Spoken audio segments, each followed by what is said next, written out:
Avec 280 chevaux, on s'attend forcément à ce que la Barthes 600E Scorpionissima soit une voiture très très fun à conduire.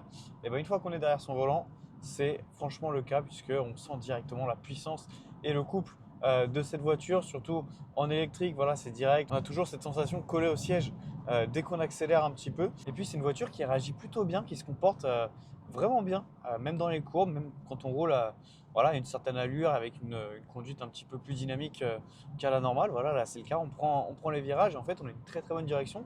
Donc je la trouve assez précise. En revanche, ce qui va manquer, c'est du confort dans cette voiture. Puisque bon, on a des sièges baquets qui sont magnifiques de la marque Sabet, mais qui à long terme sont pas très très confortables. Et puis c'est un peu tape-cul. Voilà, on a des jantes de 20 pouces, on a des pneus qui sont quand même relativement fins. Regardez, là on va passer des petits ralentisseurs et c'est franchement pas super agréable. Donc pour les dodanes et pour les défauts de la route, on va quand même beaucoup les sentir.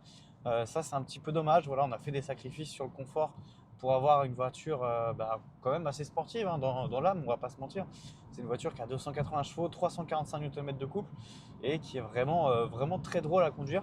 Voilà, après pour ce qui est du confort mais aussi de l'autonomie, on a 320 annoncés avec une batterie de 54 kWh, mais on n'arrivera pas à faire les 300 à moins vraiment de faire que de la ville.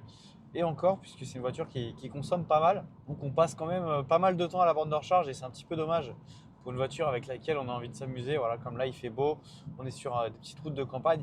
C'est vraiment son terrain de jeu favori, là où elle se comporte vraiment le mieux. Mais on va être embêté par cette autonomie et par le confort si on roule un petit peu plus longtemps. Donc ça c'est dommage, mais ça reste quand même une voiture qui répond quand même aux attentes en termes de sportivité, en termes de comportement, même quand on roule un petit peu plus fort. Voilà, c'est une voiture très très sympa à conduire, mais avec quand même quelques petits défauts.